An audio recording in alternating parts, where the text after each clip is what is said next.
I mean, if this is going to be the series at the end all series, it started off very nicely. What a night for game one of the Stanley Cup final. We'll break it all down. We're going to have fun as well. All right. Let's have some fun. It's nice to talk about a hockey game without too much stress that it's your team. Why Can't was wait I to get back to that. stressed though? Were you? All right. Let's Was talk I? about it right now on Stanley Cup After Dark here on Teal Town, USA.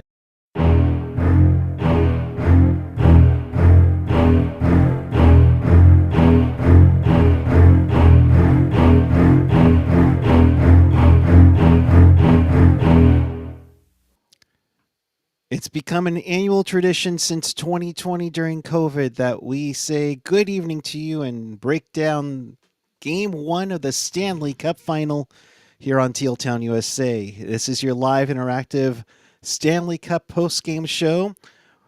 If you want to be part of the show, here's how you do it. Chat with us and fellow hockey fans all over the world, and of course, especially in Sharks territory, on the YouTube page or the app. If you want to follow us on the social, you can do so as well. Twitter, Threads, Instagram, you name it, you love it. Find everything at tealtownusa.com. If you want to support the pod, by all means, hit us up on Venmo at tealtownusa, or if you're watching us live, hit us up with the super chat. All right. So with that, I say good evening to you, Jules. What's happening, my friend? I'm not at your place this time. Sorry. I'm actually back at my house. No, it's fine. Your place was a fucking sauna. I'm not gonna lie. For those of you who've never been to Puck Guy's house, and I don't blame you for never going to Puck Guy's house. That's just weird. Fuck you. I mean, I don't know if viewers want to go to your pool and have a pool party. You know what I mean? You're the one who wanted the. You've been saying Listen, that since last summer. Listen, I'm just saying it's a good bonding experience. I know for a fact pool parties are awesome. Oh my god. Yeah, I'm sure you. I sure know which one you're talking about too. No, fuck off. Hi, Bash. All right. Hi Bash. For what's up, boys? How are we? Shout out Seals. Shout out Mighty Drunks. Oh my god, what a name! Yeah. Mighty Drunks are awesome. Puck, I helped create the jerseys for them. Yes. Jules currently leads the team in apples with 2. So there you go for one game. Hey, it's one game. I don't know how I got it on the second one. So. It's a start. We'll go from there when the PWHL comes to the Bay Area eventually. A sleepover? No, me and Puck Guy were not having a sleepover. The Hank in the chat asking if we were having a sleepover. He does have a bed. He does have a spare bed apparently in the podcast room. So, yes. Yeah. Jules, don't get over it. Dude, my confidence has never been lower. So Henrik's day job has faded every playoff round. Oh my god. Oh my god. No, sick for the win. Yeah, that's gonna be one that they talk about. Hank Vesuvius, this is spot on. Bench Nosek and throw in Stanley Cup champion and Sharks legend Nico Sturm. I'm just saying. You know. Ayo, exactly you're so true. I bet Puck Guy's house has awesome food. Yeah, they do. He does have awesome food. Shout out Puck Mom. I love you. Hi, Amanda. Hi, Amanda. Oh, game 1 was awesome. Oh, dude, yeah, that was. Listen, I don't believe Nico Sturm played. I believe at the Leafs, like the start of the Leafs series, and then they switched up their entire fourth line and have been on a roll ever since. So. Craziness indeed. Of course, also in the Giants game, apparently, where they were down 5-0. But you're here to talk about hockey, and let's talk about this game because I mean, what a start to the Stanley Cup final. I mean, that just what the hockey doctors ordered. It's like, if you're going to have that after a week off, okay, I don't mind playing. I don't mind starting the final in June because. Yeah. Last playoffs, Draisaitl played injured, and he had last Stanley Cup, and I don't believe he had any goals. 0 goals. 0 goals. This year, he comes in and he gets 2 goals in game 1 of the series One of them being the OT effing winner, which we'll get to. But like Leon Draisaitl healthy is a death threat to Florida to a certain extent, right?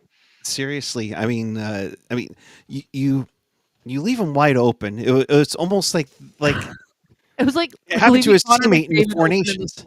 yeah, You it's like know, the same kind of thing, right? but it was more backdoor than anything. But before that, they He did a scored scoop. 66. He did a scoop. His stick was on the ice. And when your stick's on the ice, shout out. I just had a very funny phone call about this, but when your stick's on the ice, anything can happen. And his Yes, stick was on the ice, and he was just able. We'll get to the OT winner, but yeah, I mean, yeah, even the opening goal, like literally a minute. What was it? Like a minute in, right? 6 in. A minute and 6 seconds, and like that's one way to set the tone. That's one way to get the crowd roaring. And Jake He- Wallman with the Jake with the Wallman assist. assist on that Yeah, one. that made it 1-0. Now Mitya, see, look what you done. Mitya with the 4.99 super chat towards Puck Guy's AC fund, I guess. Okay, first off, you see all these lights and everything, and my computer, it heats the thing, it heats the freaking room up. And in order to Those are make also sure, covered, so it feels like you're being kidnapped. oh my god, Anyways, let's keep talking about the game. we'll see if somebody gets her swim party that she's been begging. Oh yeah, sure, she's been begging for over a year since Vegas, but I digress. Moving onwards, thank you, Mitya, appreciate it. I mean, my goodness, no, Tiger, no, no, because that would If this, involve no, I'm joking.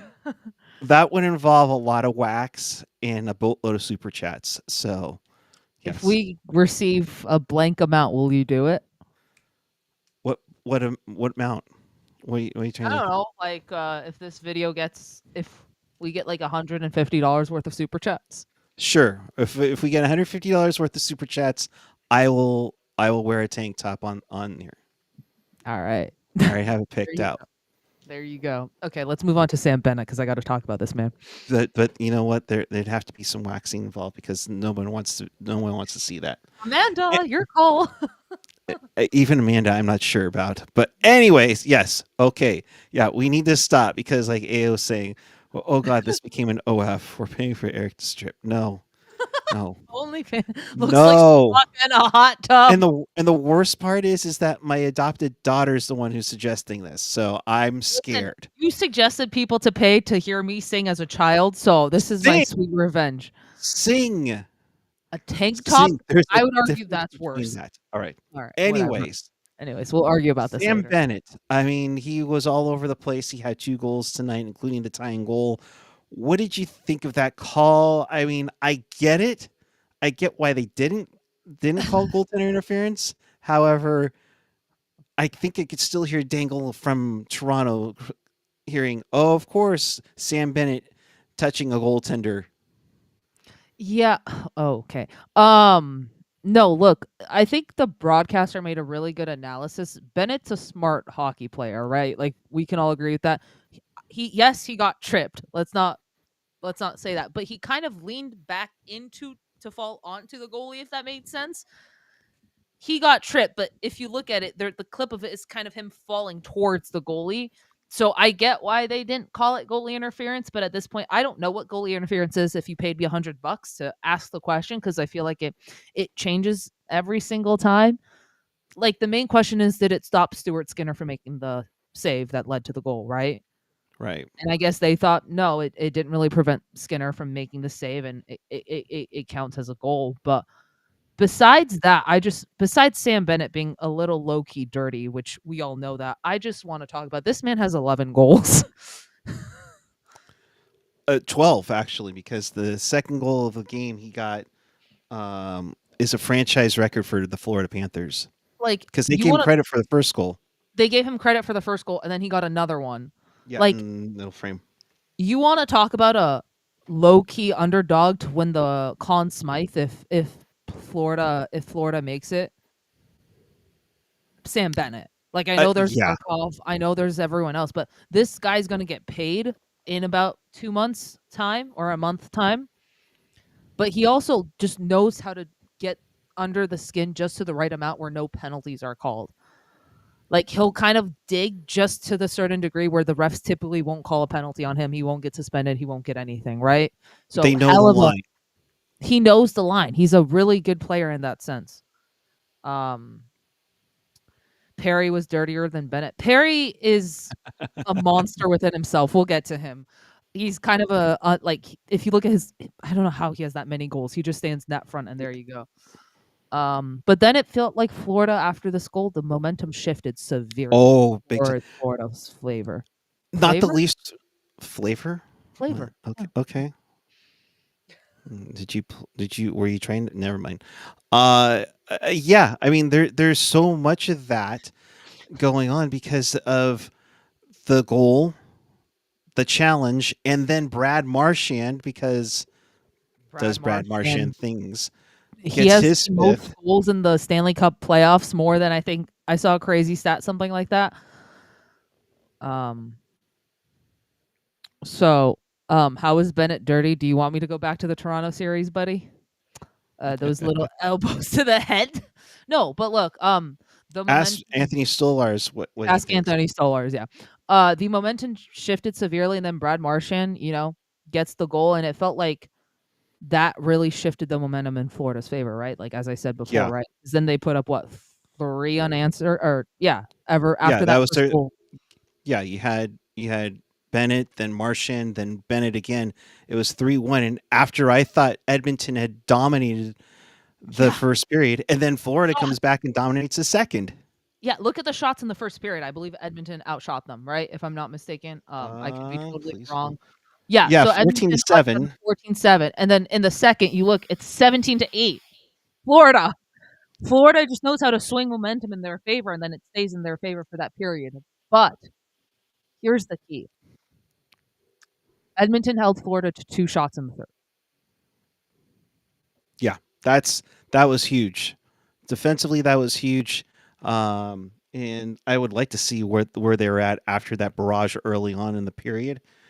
But Edmonton would get a goal back. Arvidsson with that beautiful shot to cut it to 1. And I think that kind of calmed down everybody for the Oilers. That was a nice shot. Podkolzin, Arvidsson also needed that goal. Yeah, no kidding. But Podkolzin has had his moments of where he's really had a nice shining job to do, and he's done a great job doing that. So they had a little bit of momentum going into the third period, and you're thinking, maybe. And then of all people, because of course you're going to have the special moment, Matthias Ekholm, who missed what did he get into, like game 5 against Dallas? Or game 4 against Dallas? I think it was like the last 2 games of the conference final. Gets in, he scores his first goal. Nice shot. Some traffic in the way. Was it Evander Kane in the front of there? I forget who it was, but somebody was in front causing, Bobrovsky to lose it. And let's give credit to goaltenders tonight. I mean, they stood on their head for the most part. I don't think there's any gimme goal in any of these, wouldn't you say? No, like, I thought the goalies played well. I mean, Skinner is always, you never know what you're going to get with Skinner. But I thought overall the goalies played well tonight. Like, I don't necessarily, I think they both stood on their head, especially like late into OT, right? Like, I texted Puck at this pretty early on. This felt like a 5 OT type game, right? Oh, for sure. For sure. I was in Discord for a moment, and I was I thought on the verge of, we're at least going 2. Yeah, so, and I was like, Puck guy, what's the plan? Oh, Jesus. Predneck with a $4.99 super chat. Thank you very much. Thanks, buddy. Love you, bud. Yep. I know who you are. Ekholm, getting Ekholm back, I do want to address the Predneck. Ekholm, Pred's draft, baby. He's a monster. Yeah, Ekholm's been like, we forget the Edmonton Oilers did a lot of their playoff run without that monster, right? Without Ekholm. And now when they have Ekholm, it's just like, he helps their defense so much. Yeah. Because it slots everyone back to, the proper position. Yeah. So that made it 3-3. Definitely go back and forth near the end there of regulation. Then overtime begins, and it, like early on, or it was like, okay, first minute, it looks like Florida's going to finish this off, and then it shifts. And then there it was a shifts to period there Edmonton. where it was really dull and low key, like just icings after icings. There was low key a weird period there where I'm like, okay, this doesn't suit Edmonton, but probably suits Florida. But yeah, and then one play, right? Yeah, Like, and then no shake, puck over glass. I mean, oh no. I mean, just absolutely painful to take. And then you leave Leon Draisaitl wide open, no doubt about it. I mean, who I was mean, it? I'm David? watching the Edge replay right now just because I'm kind of curious to what happened with the coverages. Yeah, I mean, number David 16 just kind of went off Draisaitl, and Barkov. then and you don't see Barkov, and I Selkie get winner why he did that Barkov. because McDavid was kind of being a threat. McDavid's always a threat, but McDavid kind of pushed, and I think both players went towards McDavid. So, look, Yeah. like it's But gonna happen, right? Like I'm just trying to not, yeah. but Yeah, I don't know what. Yeah, Barkov saw McDavid, and I think he flipped out a bit. So, and and and you have to think maybe that is part of what happened in Four Nations in the championship game of Four Nations. It's like you can't leave McDavid alone, so you go after him. Well, unfortunately, Marchand's a little late getting to see that Dreisaitl's wide freaking open, and then he yeah, bangs it like home for his second of the game. Barkov saw McDavid and was like, "Ah, shit, threat," and then you forget about Leon Draisaitl standing like 2 feet away from you, right? Yeah. And that's what makes this Oilers team so dangerous. Like, because even like they're a threat almost everywhere, especially in the power play. Like you saw the 4-on-3 earlier in the game, but yes, they didn't get a grade A scoring opportunity, but you're covered by McDavid, Bouchard, and Draisaitl. Who are you supposed to cover in certain situations, right? Like, you know what I mean? Like, they're just triple threats constantly. And even in this scenario, you have the best player in the world, 2 players come at him, there leaves 1 player open, right? Um, so yeah. Yeah, I didn't think it was Barkov. Yeah, so we'll see on that. But nonetheless, Edmonton starts strong, finishes strong. 4-3 the final. They go up 1-0 in the series. I mean, does either team have momentum? Because I think both teams played so well. It My was my philosophy was this, especially with like this type of late OT winners, that the team that wins it in OT has the momentum. And I don't mean like they're going to win this series. That's not what I mean. But I'm saying like typically the team that wins this type of overtime game at this point, and you know what I mean? Like typically the momentum swings in their favor. Yes, they both played great. Um so uh, I don't want to say Edmonton's going to sweep because they're not. Like Florida's a good team. Florida's one of the best team on the yeah. road. It would not shock me if on Friday here they came in and like stormed Edmonton, right? But Oh like yeah. it also wouldn't shock me if Friday's game goes to OT and goes to double OT and the Oilers win again, and then Florida's down 2-0, but a singular bounce could have gone the other way, right? Right. My prediction is still Edmonton in 7. I will stand by that prediction, but I think like Florida isn't really in trouble unless they lose one at home. And Edmonton's not really in Edmonton for right now. I think is perfectly fine. So Edmonton Yeah. in 7. If all the games go to OT, I will be the happiest child on God's green Well, planet Earth. I mean, my God, like I was saying on Sunday night, if we can get, my prediction is a game 7 goes to overtime. That's Give me what I Brad want. Marchand OT winner. That's what I want more than anything. Whether if it's Edmonton or Florida, I mean, obviously probably want Edmonton, but I'm rooting for it, Edmonton I though. mean, Like I want Connor McJesus to get his cup, right? I want Leon Draisaitl to right. get his cup. I So want that way he can. Shaky Wally to get his cup, right? Oh my God! But here's my thing. I love Alexander. Sorry. This is what happens when we miss playoffs, all right? You go back to 2019, my hair was completely dark, had maybe a couple gray hairs. It was full, it was beautiful, and then we missed the playoffs. And see what happens? Yeah, exactly. I might have gray hairs by the time the Sharks make the playoffs. So oh, stop it. Hopefully, I mean, Game 7 triple OT no sick. Oh, but wouldn't that be so perfect if it was no sick? Oh my god. Yes, so such a redemption arc. So true. So true. You gotta feel for no sick though. Like those over the glass penalties are like the worst. Right. The worst. Yeah. Those are painful to deal with. So yeah, so that's where we're at with that. That's kind of it, really. I mean, the Oilers go up 1-0. Do they have a series? Do they have momentum? Maybe a slight momentum, but I mean, I can't see him having too much. Honestly, yeah, it's the Stanley Cup final.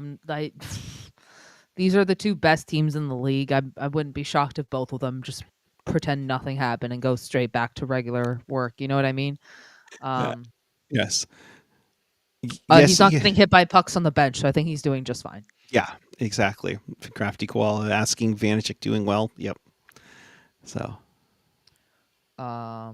Yeah, Stuart Skinner said he felt completely different before the game than he did a year ago. Said last year he had googly eyes looking at the cup, but this year he's been done that. I love the googly eyes comment by Skinner. Game 7 and 15 overtimes, 1-0 final score. Edmonton wins. Okay. Well. If a game goes 15 overtimes, we are not going live after. We will go live. Good morning and welcome to Teal Town before breakfast. Following a 1-0 15 overtime victory by the Edmonton Oilers, they had to call up some of their Bakersfield Condors to help continue the game. So, all right. Oh my god. Hank Vesuvius in the chat saying Florida bounces back from losses like this. Wouldn't be surprised if they steal game 2. Yeah, I wouldn't be either. It should be interesting. So Friday night, 5 p.m. Pacific time on TNT, stream on Max, of course, or if you're up in Ianville, Sportsnet and Sportsnet Now, or of course, our for that. So, Jules, before we get out of here, any final thoughts? Not Stanley Cup related, but Brock Nelson re-signed with the Avs, I believe, 3 year 7.5. Yep. So, does that set the mark for Mikael Granlund? Yeah, probably. I mean, I don't know, man. And if it is, Granny getting something like that, yeah, for sure. I'm getting so many questions. Yeah, I mean, maybe. Would I want that on the Sharks for Granny? 3 years, 7.5. Maybe 2 if I'm the Sharks. I'd go 2, 7.5. So that means Marner a Shark. Yes, he's not going to Colorado now. Well, no, he still could. I mean, he could go anywhere still. He could go anywhere. Like, he could go to Buffalo for all we know. So they have cap space.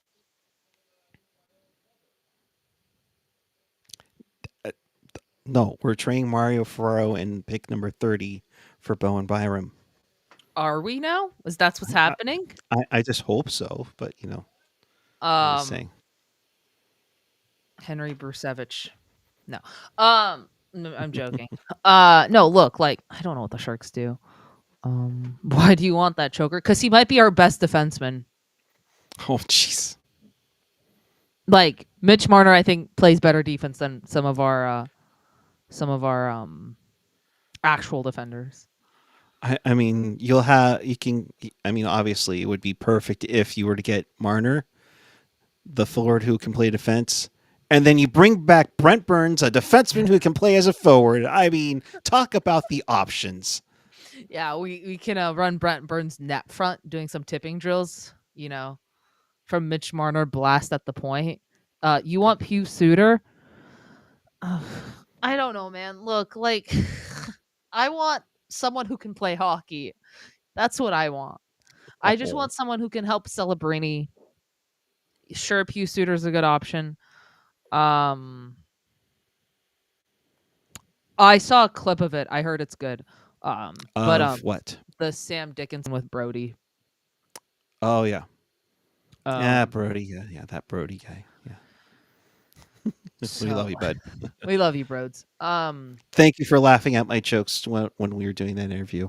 If you haven't checked that out on the Sharks YouTube channel, I just saw in the do. thumbnail you both look miserable. Okay, we weren't that miserable. I was at work. I was just trying to avoid getting in trouble. I don't know about AJ, but I will say, the Sharks are going to be very interestingly placed here with 30 and 33. I would be interested to see if they try to trade back up higher into the first round, maybe to get a like Logan Hensler or a Radim Mertka or a Mark really is apparently high on the Mertka train, so maybe we see that. What if we trade 30 and 33 and a defenseman for drafting Victor Eklund? Yeah, we're really on this Victor Eklund train, aren't we? What defenseman are we giving up to draft a forward? Like, why would I would see Thomas Bordeleau? Oh, sure. Bordeleau, sure. Bordeleau, what? He's they can get their signing rights. Yeah, they can get their signing rights. So well. For maybe a Here's 7th. Bordeleau signing rights. Have fun. Arbitration eligible. Yeah, trade his signing rights in 30 and 33. Guys, that's not a real trade offer. I'm being completely ridiculous right now. No, I mean, if we're going to get ridiculous, let's just see how we're going to trade number 2 for number 1 and just give half the team to the Islanders. That's not going to happen. I would Stop it. Greer trades up for Eklund. I think he trades up for a right D, if anything. Okay. But even then, I don't want to give up half the fucking farm for that shit, right? Right. Like, we're not giving up Sam Dickinson to get Matthew Schaefer. That makes zero sense. 0 cents. Why are we we're drafting, if we get Schaefer, we're drafting him to be the 1 to Dickinson, who's our 2, to Cagnoni, who's our 3, to Mook, who's our 4, blah, blah, blah, to Polkamp, to whatever. But you know what I mean? Like, there's no point in doing that. And if you want to give up Chernyshov for Schaefer, that makes even more. That doesn't make sense either. No. You keep Chernyshov, you keep Musty, you keep those guys, or at least for the time being. You marinate them, and maybe down the road for somebody that's bona fide, but not a draft pick. Also, trading up from 2 to 1 is not the difference between Misa and Schaefer in this draft is not as dramatic as some people make it out to be, right? It really isn't, in my humble opinion. I could see Michael Misa going 1. I could see Schaefer going 1. Do I think Schaefer's more likely to go 1? Yes. But Schaefer's sample size is also a lot smaller, and he's dealt with injuries. He's still the best player in the draft, but I'm just saying the difference between him and Misa is not that big. It is not that big. If you get Misa, you are smiling your ass off. Especially if you're the Sharks, because both guys solve a problem that the Sharks have.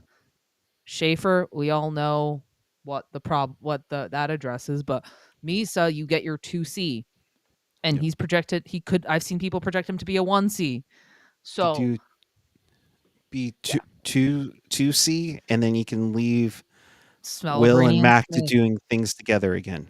Yes, and then you have Chernyshov, who I know OHL sometimes doesn't translate to NHL chemistry, but you have 2 guys who played together and put up a ridiculous amount of points together, who know each other, and they can play with a guy like William Eklund or Quentin Musty or Casper Holtman or Colin Graff, or the list of forwards is just ridiculous for the Sharks, right?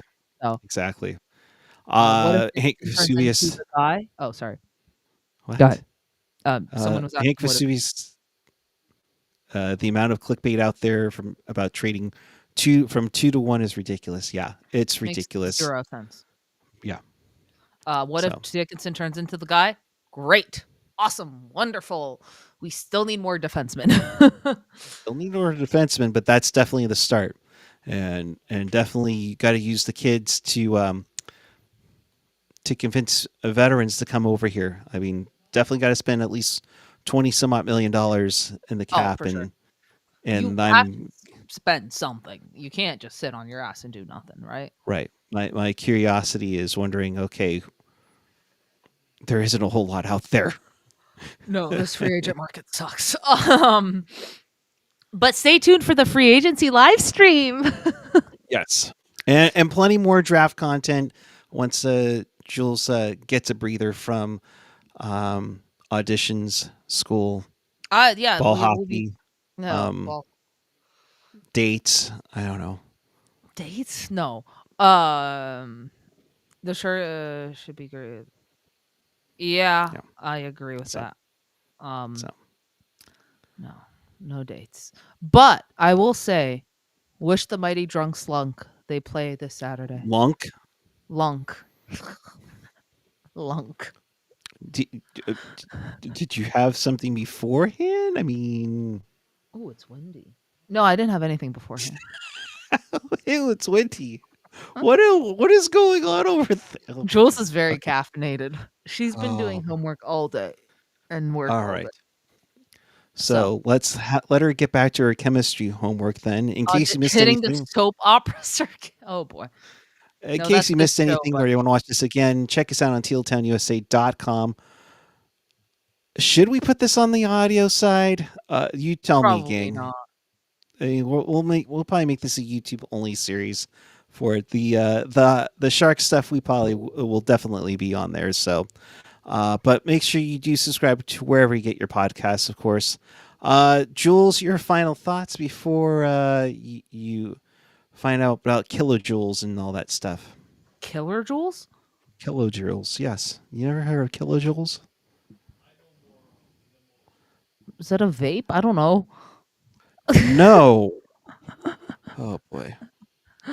No, look. Here's something you never hear. Dad, you really ought to drink more. Okay. Anyways, I'm getting distracted. That's nothing Road new. to Eric's tank top series. Tonight. Oh well, we'll restart it again on. No, I think it just accumulates, right? It accumulates. During the cup final. It's a cumulative. Yeah, it's cumulative. They have until like the end of the cup final to reach the 150. And when am I going to supposedly do this? Draft party. When I'm supposed to be professional, you want me to be in a not like anytime when you have to be professional. I mean, like at some point. That's the whole time. That's just a nice little reveal. Or I don't know how to frame this. Puckey's going to turn this into a physics. You know what we'll do? No. What we'll do is if we're going to actually do this, I'll do it at the prospect scrimmage. Oh yeah, because we don't need to be. Where I freeze my butt off over there. It's not that cold in Texas. It depends how many people are in there. Because if there's a lot of people, it gets a lot warmer. Exactly. So it should be either Misa or Schaefer debuting in their Sharks jerseys. So and then there'll be me going. So all right. Oh, was it my final thoughts? Yeah. Hey, Jules, we're gonna take Dickinson out for tequila shots when he's here. I don't think he's old enough to drink. Oh no, Kathy. I don't. Not Jules with tequila shots. Oh, that is so me and tequila shots or slushies at Taco Bell Cantina. Go ahead. Me and tequila shots is a dangerous combination. For those who know and who saw me at that Barracuda game, I am sorry. I am typically not like that. I blame my friends. Love you boys, but I blame you for getting me that drunk. Wasn't me. Yes to Jules and tequila. Thanks, Kathy. I love you. Kathy saw me that night. She knows I become very nice under the spell of tequila. This is turning into a Midwest. I've been trying to wrap it up. I just keep getting. Listen, okay. You kept being distracted. So how many newtons does the shot glass have? Let's go, Julia. So my final thoughts are go Oilers. and go to after all that. Yeah, we'll be back with you, maybe me, not her, on Friday after Game 2 of Oilers and yes, because you're on a date or something or whatever. Until then, keep it real, keep it teal, keep it real, teal. Have a great night, everyone. We will see you Friday night.